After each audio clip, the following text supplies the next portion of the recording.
Ya, assalamualaikum warahmatullahi wabarakatuh. Pada kesempatan kali ini, saya akan menjelaskan tentang beberapa bagian dari skema line coding. Yang pertama itu ada unipolar.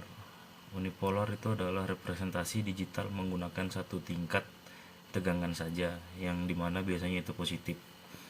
Untuk contohnya sendiri ada non return to zero atau biasa disingkat NRZ, positif, dimana satu dipresentasikan oleh tingkat tegangan positif dan nol dipresentasikan oleh tingkatan nol tegangan.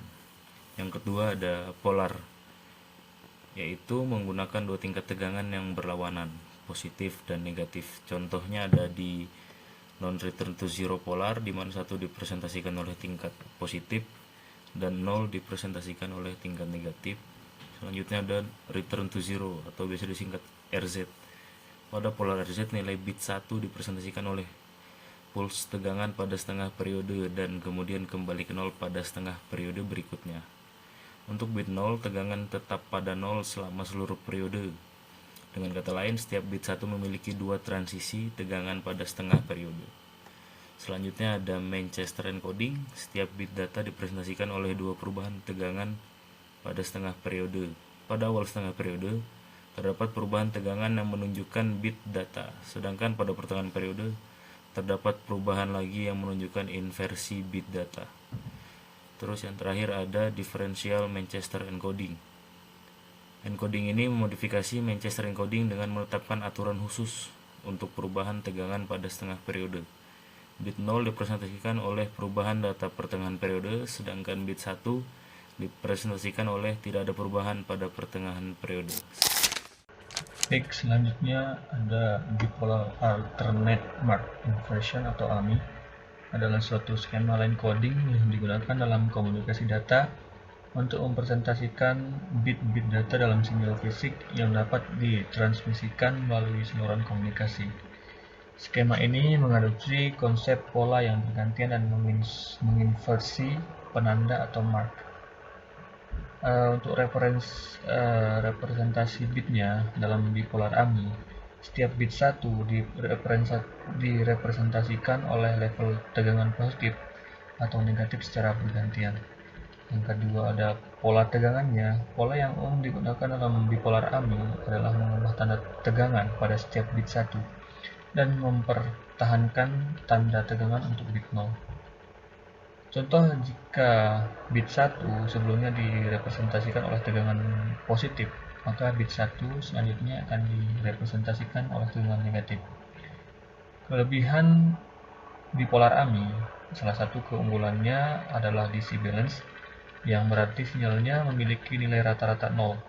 Ini membantu menghindari akumulasi energi DC dalam saluran transmisi. Yang kedua ada kejelasan sinkronisasi. Pola bergantian dapat membantu dalam sinkronisasi bit pada penerima, memudahkan deteksi dan rekonstruksi bit. Untuk kelemahan bipolar AMI adalah sensitivitas terhadap masalah sinkronisasi jika ada kesalahan dalam transmisi, karena kehilangan bit 1 dapat menyebabkan kehilangan sinkronisasi. Sebagai solusinya, beberapa varian dan RAM tambahan seperti B8ZS atau bipolar with X0 substitution digunakan untuk mengatasi beberapa kelemahan tersebut.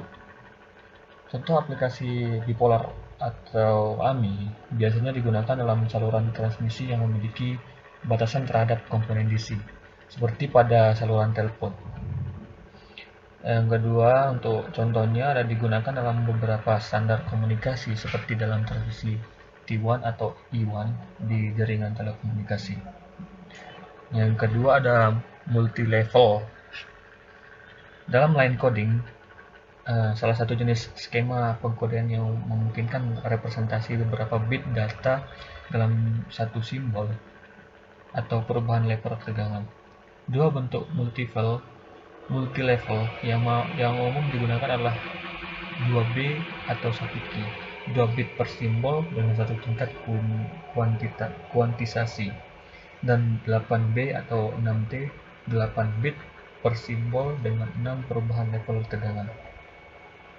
Untuk multi-level 2B atau 1 key atau 2 bit per 1 kuantum, dalam skema ini 2 bit data direpresentasikan oleh satu simbol atau satu tingkat kuantisasi. Terdapat 4 tingkat kuantisasi yang mungkin masing-masing memiliki satu dari 4 kombinasi bit. Contohnya 00, 01, 10 atau 11. Representasi tingkat kuantisasi ini memberikan kelebihan dalam meningkatkan kepadatan data dan efisiensi spektrum. Untuk multilevel 8B atau 6T atau 8 bit per 6 transition, 8 bit data direpresentasikan oleh 6 perubahan level tegangan.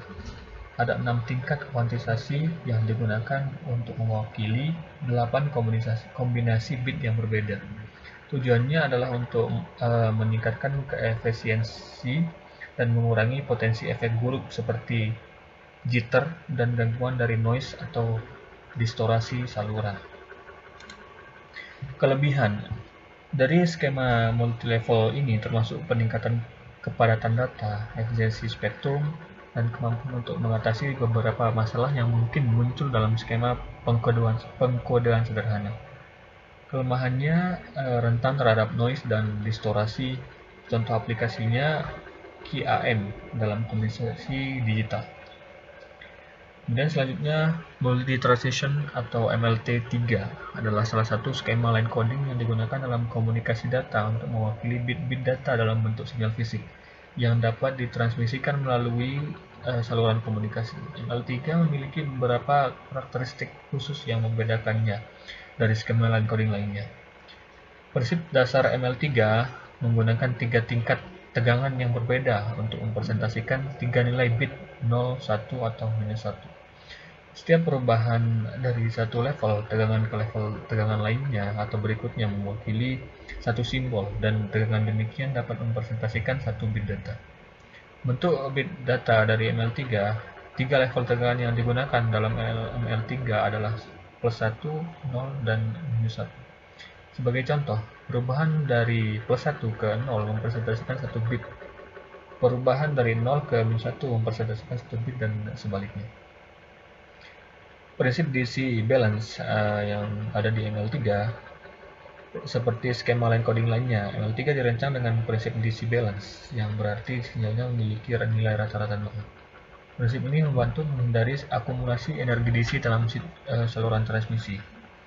Kelebihan ML3 membantu mengurangi jitter dan crosstalk dibandingkan dengan skema line coding seperti alternate, mark inversion, atau AMI. Memiliki kestabilan DC yang memanfaatkan yang bermanfaat untuk saluran transmisi yang memerlukan karakteristik DC balance. Contoh aplikasi MLT3 sering digunakan pada saluran transmisi yang memiliki kebutuhan untuk menjaga kestabilan energi DC dan ketahanan terhadap noise. Aplikasi yang melibatkan transmisi data pada kabel tembaga atau short optik dapat memanfaatkan ML3 untuk meningkatkan efisiensi dan kendala komunikasi.